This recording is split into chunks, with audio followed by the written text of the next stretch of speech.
Chapter 7. The Key of the Garden. 2 days after this, when Mary opened her eyes, she sat upright in bed immediately and called to Martha, "Look at the moor! Look at the moor!" The rainstorm had ended, and the gray mist and clouds had been swept away in the night by the wind. The wind itself had ceased, and a brilliant, deep blue sky arched high over the moorland. Never, never had Mary dreamed of a sky so blue. In India, skies were hot and blazing. This was of a deep, cool blue which almost seemed to sparkle like the waters of some lovely, bottomless lake. And here and there, high, high in the arched blueness, floated small clouds of snow-white fleece. The far-reaching world of the moor itself looked softly blue instead of gloomy purple-black or awful, dreary gray.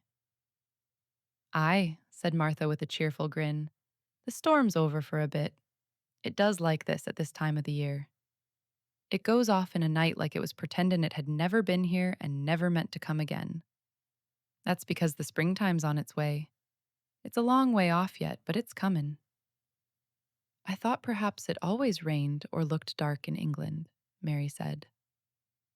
No," said Martha, sitting up on her heels among her black lead brushes.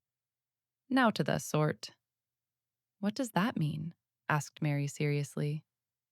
In India, the natives spoke different dialects, which only a few people understood. So she was not surprised when Martha used words she did not know. Martha laughed as she had done the first morning. "There now," she said. "I've talked broad Yorkshire again like Mrs. Medlock said I mustn't. Nowt of the sort means nothing of the sort," slowly and carefully. "But it takes so long to say it. Yorkshire's the sunniest place on earth when it is sunny. I told thee tha'd like the moor after a bit.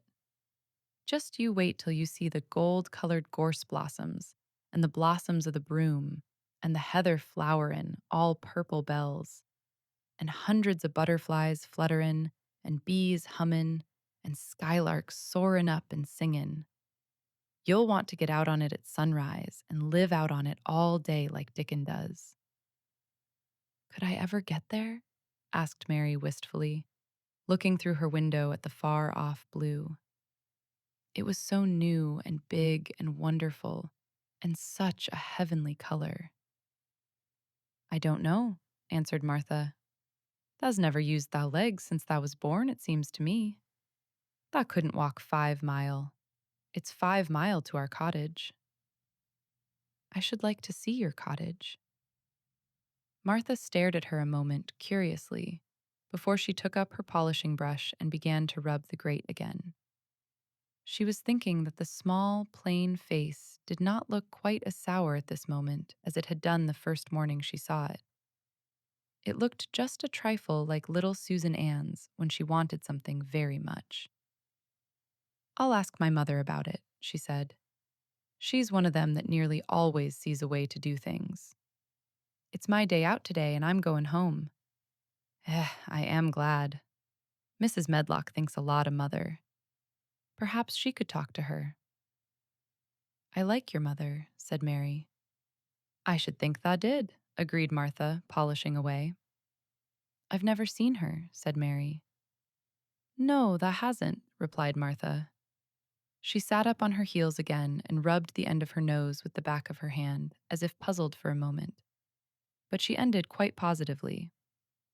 "Well, she's that sensible and hard-workin' and good-natured and clean that no one could help likin' her whether they'd seen her or not. When I'm going home to her on my day out, I just jump for joy when I'm crossin' the moor." "I like Dickon," added Mary, "and I've never seen him." "Well," said Martha stoutly, "I've told thee that the very birds likes him, and the rabbits and wild sheep and ponies and the foxes themselves. I wonder," staring at her reflectively, "what Dickon would think of thee?" "He wouldn't like me," said Mary in her stiff, cold little way. "No one does." Martha looked reflective again. "How does thou like thyself?" she inquired, really quite as if she were curious to know. Mary hesitated a moment and thought it over.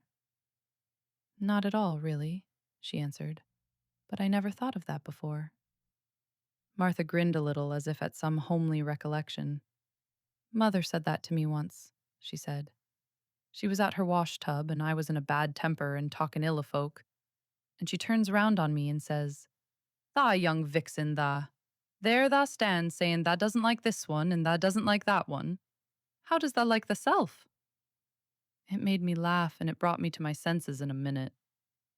She went away in high spirits as soon as she had given Mary her breakfast.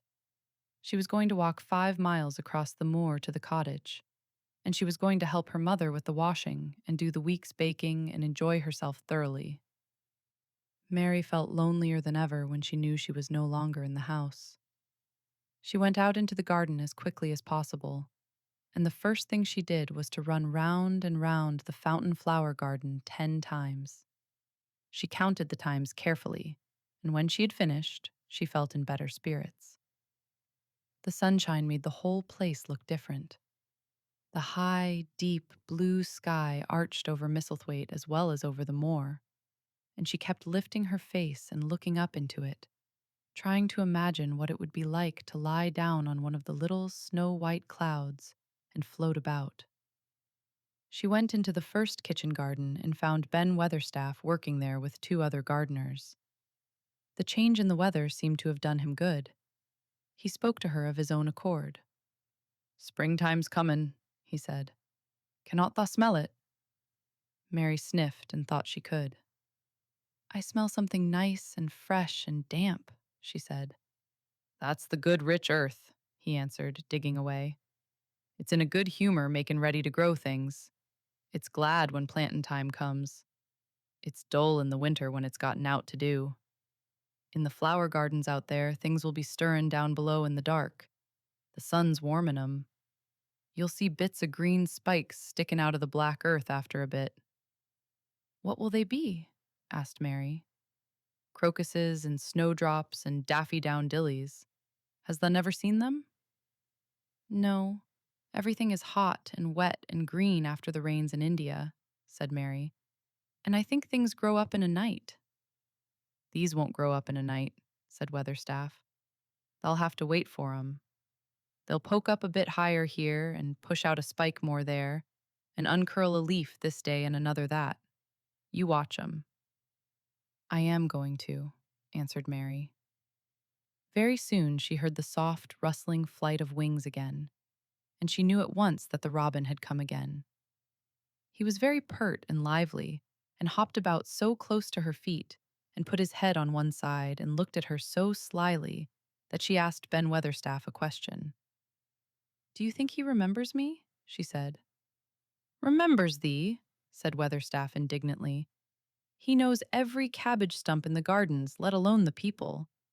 He's never seen a little wench here before, and he's bent on findin' out all about thee. Thou's no need to try to hide anything from him." "Are things stirring down below in the dark in that garden where he lives?" Mary inquired. "What garden?" grunted Weatherstaff, becoming surly again. "The one where the old rose trees are." She could not help asking, because she wanted so much to know. "Are all the flowers dead, or do some of them come again in the summer? Are there ever any roses?" "Ask him," said Ben Weatherstaff, hunching his shoulders toward the robin. "He's the only one as knows. No one else has seen inside it for 10 years. 10 years was a long time, Mary thought. She had been born 10 years ago. She walked away, slowly thinking. She had begun to like the garden, just as she had begun to like the robin, and Dickon, and Martha's mother. She was beginning to like Martha, too. That seemed a good many people to like when you were not used to liking. She thought of the robin as one of the people. She went to her walk outside the long, ivy-covered wall, over which she could see the treetops. And the second time she walked up and down, the most interesting and exciting thing happened to her. And it was all through Ben Weatherstaff's robin. She heard a chirp and a twitter. And when she looked at the bare flower bed at her left side, there he was, hopping about and pretending to peck things out of the earth to persuade her that he had not followed her. But she knew he had followed her, and the surprise so filled her with delight that she almost trembled a little. "You do remember me," she cried out. "You do! You are prettier than anything else in the world." She chirped and talked and coaxed, and he hopped and flirted his tail and twittered. It was as if he were talking. His red waistcoat was like satin, and he puffed his tiny breast out, and was so fine and so grand and so pretty that it was really as if he were showing her how important and like a human person a robin could be. Mistress Mary forgot that she had ever been contrary in her life when he allowed her to draw closer and closer to him and bend down and talk and try to make something like robin sounds. Oh, to think that he should actually let her come as near to him as that. He knew nothing in the world would make her put out her hand toward him or startle him in the least tiniest way. He knew it because he was a real person, only nicer than any other person in the world. She was so happy that she scarcely dared to breathe. The flower bed was not quite bare. It was bare of flowers because the perennial plants had been cut down for their winter rest. But there were tall shrubs and low ones which grew together at the back of the bed. And as the robin hopped about under them, she saw him hop over a small pile of freshly turned up earth. He stopped on it to look for a worm. The earth had been turned up because a dog had been trying to dig up a mole, and he had scratched quite a deep hole. Mary looked at it, not really knowing why the hole was there. And as she looked, she saw something almost buried in the newly turned soil. It was something like a ring of rusty iron or brass. And when the robin flew up into a tree nearby, she put out her hand and picked the ring up. It was more than a ring, however. It was an old key, which looked as if it had been buried a long time. Mistress Mary stood up and looked at it, with an almost frightened face as it hung from her finger. "Perhaps it has been buried for 10 years," she said in a whisper. "Perhaps it is the key to the garden." Chapter 8. The Robin Who Showed the Way. She looked at the key quite a long time. She turned it over and thought about it. As I have said before, she was not a child who had been trained to ask permission or consult her elders about things. All she thought about the key was that if it was the key to the closed garden, and she could find out where the door was, she could perhaps open it and see what was inside the walls and what had happened to the old rose trees. It was because it had been shut up so long that she wanted to see it. It seemed as if it must be different from other places, and that something strange must have happened to it during 10 years. Besides that, if she liked it, she could go into it every day and shut the door behind her. And she could make up some play of her own and play it quite alone, because nobody would ever know where she was, but would think the door was still locked and the key buried in the earth. The thought of that pleased her very much. Living, as it were, all by herself in a house with 100 mysteriously closed rooms, and having nothing whatever to do to amuse herself, had set her inactive brain to working, and was actually awakening her imagination. There is no doubt that the fresh, strong, pure air from the moor had a great deal to do with it. Just as it had given her an appetite, and fighting with the wind had stirred her blood, so the same things had stirred her mind. In India, she had always been too hot and languid and weak to care much about anything. But in this place, she was beginning to care, and to want to do new things. Already she felt less contrary, though she did not know why. She put the key in her pocket and walked up and down her walk. No one but herself ever seemed to come there, so she could walk slowly and look at the wall, or rather at the ivy growing on it. The ivy was the baffling thing. Howsoever carefully she looked, she could see nothing but thickly growing, glossy, dark green leaves. She was very much disappointed. Something of her contrariness came back to her as she paced the walk and looked over it at the treetops inside. It seemed so silly, she said to herself, to be near it and not be able to get in. She took the key in her pocket when she went back to the house, and she made up her mind that she would always carry it with her when she went out, so that if she ever should find the hidden door, she would be ready. Mrs. Medlock had allowed Martha to sleep all night at the cottage, but she was back at her work in the morning, with cheeks redder than ever and in the best of spirits. "I got up at 4 o'clock," she said. It was pretty on the moor, with the birds getting up and the rabbits scampering about and the sun rising. I didn't walk all the way. A man gave me a ride in his cart, and I can tell you I did enjoy myself. She was full of stories of the delights of her day out. Her mother had been glad to see her, and they had got the baking and washing all out of the way. She had even made each of the children a dough cake with a bit of brown sugar in it. I had 'em all piping hot when they came in from playing on the moor, and the cottage all smelt a nice, clean, hot bacon, and there was a good fire, and they just shouted for joy. Our Dickon, he said our cottage was good enough for a king to live in. In the evening, they had all sat round the fire, and Martha and her mother had sewed patches on torn clothes and mended stockings.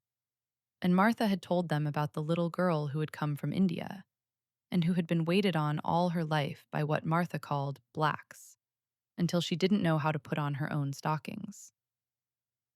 They did like to hear about you," said Martha. "They wanted to know all about the blacks and about the ship you came in. I couldn't tell 'em enough." Mary reflected a little. "I'll tell you a great deal more before your next day out," she said, "so that you will have more to talk about. I dare say they would like to hear about riding on elephants and camels, and about the officers going to hunt tigers." "My word," cried delighted Martha. "It would set 'em clean off their heads. Would thou really do that, miss? It would be same as a wild beast show like we heard they had in York once." "India's quite different from Yorkshire," Mary said slowly as she thought the matter over. "I never thought of that. Did Dickon and your mother like to hear you talk about me?" "Why, our Dickon's eyes nearly started out of his head, they got that round," answered Martha. "But mother, she was put out about your seemin' to be all by yourself like. She said, 'Hasn't Mr. Craven got no governess for her, nor no nurse?' And I said, 'No, he hasn't, though Mrs. Medlock says he will when he thinks of it. But she says he mayn't think of it for 2 or 3 years.'" "I don't want a governess," said Mary sharply.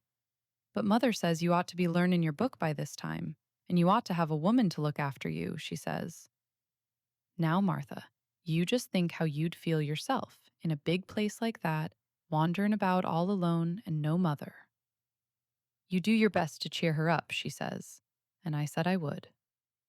Mary gave her a long, steady look. "You do cheer me up," she said. "I like to hear you talk." Presently, Martha went out of the room and came back with something held in her hands under her apron. "What does thou think?" she said with a cheerful grin. "I've brought thee a present." "A present?" exclaimed Mistress Mary. "How could a cottage full of 14 hungry people give anyone a present?" "A man was driving across the moor peddlin'," Martha explained, "and he stopped his cart at our door. He had pots and pans and odds and ends, but mother had no money to buy anything. Just as he was going away, our Elizabeth Ellen called out, 'Mother, he's got skipping ropes with red and blue handles.' And mother, she calls out quite sudden, 'Here, stop, mister. How much are they?' And he says, 'Tuppence.'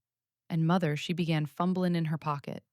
And she says to me, 'Martha, thou's brought me thy wages like a good lass, and I've got 4 places to put every penny.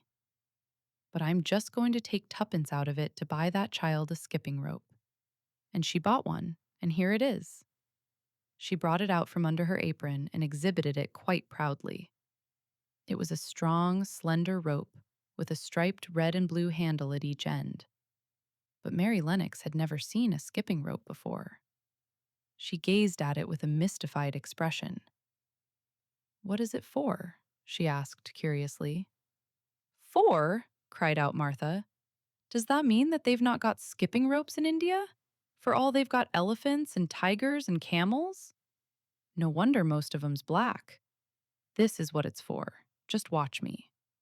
And she ran into the middle of the room and, taking a handle in each hand, began to skip and skip and skip, while Mary turned in her chair to stare at her.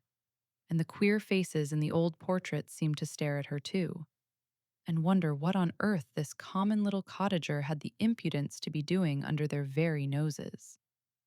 But Martha did not even see them. The interest and curiosity in Mistress Mary's face delighted her, and she went on skipping and counted as she skipped until she had reached 100. "I could skip longer than that," she said when she stopped. "I've skipped as much as 500 when I was 12, but I wasn't as fat then as I am now, and I was in practice."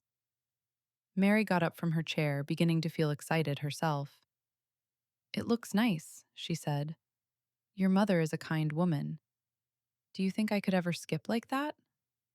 "You just try it," urged Martha, handing her the skipping rope.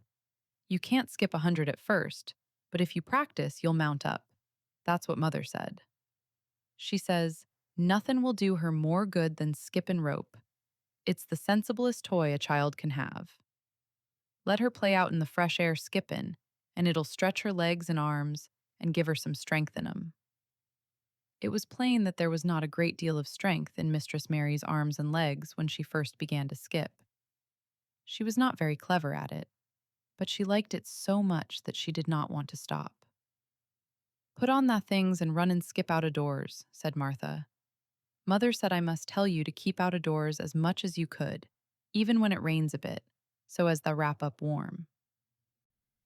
Mary put on her coat and hat and took her skipping rope over her arm.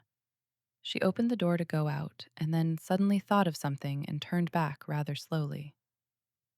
"Martha," she said, "they were your wages. It was your tuppence, really. Thank you." She said it stiffly because she was not used to thanking people or noticing that they did things for her. "Thank you," she said, and held out her hand because she did not know what else to do. Martha gave her hand a clumsy little shake, as if she was not accustomed to this sort of thing either. Then she laughed. Thou'rt a queer old womanish thing," she said. "If thou'd been our Elizabeth Ellen, thou'd give me a kiss." Mary looked stiffer than ever. "Do you want me to kiss you?" Martha laughed again. "Nay, not me," she answered. "If thou was different, p'raps thou'd want to thyself. But thy isn't. Run off outside and play with thy rope." Mistress Mary felt a little awkward as she went out of the room. Yorkshire people seemed strange, and Martha was always rather a puzzle to her. At first she had disliked her very much, but now she did not. The skipping rope was a wonderful thing. She counted and skipped and counted until her cheeks were quite red, and she was more interested than she had ever been since she was born. The sun was shining and a little wind was blowing. Not a rough wind, but one which came in delightful little gusts and brought a fresh scent of newly turned earth with it. She skipped round the fountain garden and up one walk and down another. She skipped at last into the kitchen garden and saw Ben Weatherstaff digging and talking to his robin, which was hopping about him.